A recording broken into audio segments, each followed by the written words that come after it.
What's up, everybody, and welcome back to A Beer a Day with TK. It is a beautiful summer evening here in Findlay, Ohio, and Anders and I are hanging out in the beer shed, getting ready to check out a new beer.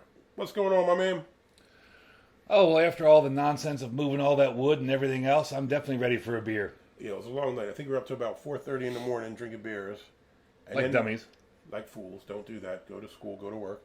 And then we had to get up and move all this wood from my deck that we ripped out. And that was not a good combination. I thought I was going to die. So I think we've earned these beers. What do you think? Which I'm guessing is about 2 tons worth of wood. It's a lot, man. TONS, not the European tons. Yeah, it's not TONNESS. It's like 4,000 pounds. Yeah, it was a lot, man. It was rough. But tomorrow we get to go take it to the dump. Hopefully the trailer makes it. Tires are looking a little... yeah, they looking a bit like... A little stressed. Like, yeah, they'll be all right. We'll get there. It's only 9 miles, right? 9 miles away. Right. To the dump. We'll be all right. So the beer we have today is called WMMS Rockin Buzzard Brew. And this is from the Brew Kettle out of Strongsville, Ohio. So Strongsville is Cleveland area, right? Right. A little south of Cleveland area. And WMMS is... a legendary radio station, 100.7 up in Cleveland. What do they play? Rock and roll music? Rock and roll, progressive, alternative. They started out in 1946, under a different call letters, and then they switched to WMMS in 1968. And this guy here you see on the can, the Buzzard, according to the wiki, he is the most recognizable radio station mascot in America. Very interesting. The Buzzard's been around ever since, I think, day one, pretty much. Every time I see the WMM, it takes everything in me to fight saying WMMR, which is, are you familiar with them? MMR is the legendary Philly radio station, right. Like a classic rock and all that right. kind of stuff. And it's every time I see it, my brain wants to say WMMR, not WMMS. It's weird. This cool can though, because it has a little scannable thing here, and you scan it. What happened when you scanned it? What did it take? It took it to a website that apparently there's a couple different QR codes out there that take you to this site, and the site has links to the menu at the Brew Kettle's tap room and restaurant. It takes you to. It has links to the WMMS website, the CLE Clothing or Cleveland Clothing website, which is on this can. So they're apparently a sponsor somehow, or somehow involved in the brewing of this.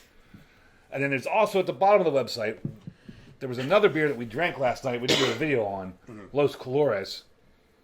And apparently, if you scan that one, it takes you to the same website, and there's a link to a band called Tropodelic and their new album. So you can listen to the album. You listen, right? Yeah, that's pretty neat, right? I mean, and I always think whenever they do local tie-ins, like the sports ones, or if it's a local business or something, I'm a sucker for these kind of things. So thrilled to be able to find this one. But this is a really legendary radio station, and they've been instrumental in starting the careers of lots and lots of big name musicians out there. One of the biggest was Bruce Springsteen. Are they still kind of alive and going? Yeah, MMS is still around. But Bruce Springsteen... Is it because he did the song Youngstown or something? Or was he already famous then, I guess? No, it was way before he was famous. They were playing... One of the DJs somehow found him and was playing him before he ever got big. And he blew up. So now, yeah. That's cool, man. Yeah. But there's quite a few bands out there they've been instrumental in helping... blow up and bring out into the we got some other scene. music-themed beers that are going to be coming up soon, too. I know there's a couple that are tied into metal bands or other types of bands, so we'll be doing those as well. I kind of dig them. It's always neat, those themed kind of ones, assuming the beer actually delivers. If you got Ozzy Osbourne in the can, but the beer sucks, right? It's a loss. So this here is supposed to be I thought it said it was a Pilsner. Yeah, classic American Pilsner, 5.3% ABV. Couldn't find anything on IBUs, but if it's a Pilsner, again, probably negligible. Ratings-wise, does pretty good. Untappd had a 3.65. 16 fluid ounces of premium flavor. Ooh. Now, the only thing that always weirds me out, whenever you have themed ones, sometimes it's like, are people giving it a high score because they like it? So there was a beer, one of the breweries in the Philly area did a North Catholic beer, and I did a video on that a while back, which was my high school. And it's like, even if that beer sucked, most of the people would probably give it a 5. You know what I mean? Just because it's a cool North Catholic beer. Now, one thing that's kind of interesting, when we were doing the research on this, there's nothing on Beer Advocate about this beer brewed by the Brew Kettle. But it looks like in the past, before platform brewing got in bed with the devil, they check out that video. They used to brew a WMMS beer every year. Unfortunately, platform is no longer around. Thank you, AB InBev. Yeah. But anyways, let's get back to this beer. Yeah, so this one, like I said, 3.65 on Untappd, does pretty good. And when you went to Untappd, you also saw the older ones from Platform, but they're, obviously retired or whatever. So I'm trying to figure out, I wonder if they do these for like a music festival or some kind of event, or if it's just, in honor of the legendary radio station. I don't know. Well, they did used to run Buzzard Fest, but I don't know if that's still around now if that survived the pandemic or not. All right, let's get into this now. Color-wise, bring out the handy-dandy SRM chart. Oh, wow. Maybe a 2, 3. That's kind of hazy, though. That's not... Yeah, you can't see through it. It's definitely hazy, but definitely cloudy. Yeah. Color-wise, it's, kind of pale straw. Yeah, 1, 2. I mean, it's yellow. It's down there. Now, you do have a fair amount of carbonation, but they're very fine bubbles. Really fine bubbles, man, when you look at them. And it's like it's a very soapy head on mine. Yeah, yours I had a very disappeared. big, robust head, but we were yapping, and it kind of dissipated while we were doing it. Mine's still sticking around. It's a very soapy looking head. Yeah, you getting a little bit of the fish eyes on the top there. Yeah, it looks all right. Let's give it a sniff.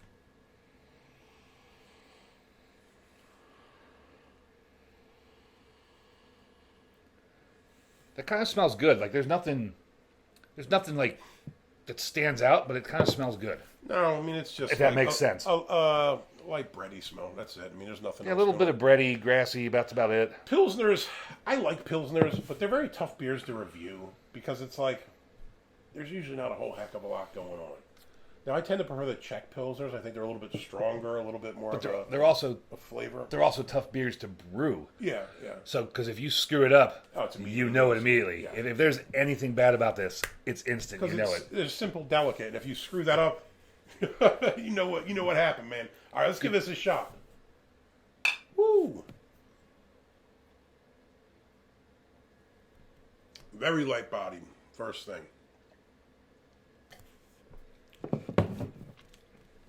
Very light bodied. There's more of a hop flavor in there than I expected, but it's not a hop bitterness. It's a bitter hop in that it's not tropical or piney or those kind of things. So it's just kind of a simple kind of bittering hop. You do pick it up at the end there, and you get a little bit of the presence, but it's again kind of negligible. But it does offset the sweetness a tiny bit. Yes, absolutely. To me, this would be like if you had some nice dinner rolls. What's that, the steakhouse or something? Where you get those dinner rolls. Is it like Texas Roadhouse? Texas Roadhouse, or they bring out them little yeast rolls, and then I eat all the damn yeast rolls and don't finish my steak, right? But you get those little yeast rolls and they're buttery and they're nice. That's kind of like what the taste is to me. Like it's a little like a malty bready backbone with a tiny bit of little like that nice butter sweetness or something to it. And then you get that little bit of a hop presence just to counterbalance it. And again, it's kind of subtle and very minimal. Both of the sweetness and the bitterness are very, very subtle. But I think it's pretty solid. yeah, I mean, I think you hit that right on the head there with that flavor description. Mm-hmm. I mean, it's a nice beer. It's got some sweetness to it, with offset with the bitterness from the hops. And it's quite a nice pilsner. And 5.3, so solid ABV. I mean, a lot of times you get stuff, I guess, maybe they're a little on the lighter side. 5 is kind of like my generic, this is where we are. If you go above that, I'm like, oh, okay. So 5.3 Pilsner, pretty solid. I mean, I can train a monkey to brew an IPA, but it takes a good brewer to brew a pilsner. Yeah. Just a straight up, just classic pilsner, like this says, classic American pilsner. Now, I will just a say classic this. pilsner or Czech pilsner. It does say classic American, and I think that's accurate. Yeah. Because it's not the Czech Pilsner, it's got a little bit of a different flavor dynamic. Correct. I think it's like a little bit stronger, maybe. And I like both. I usually prefer that. But I think this is solid for what it is.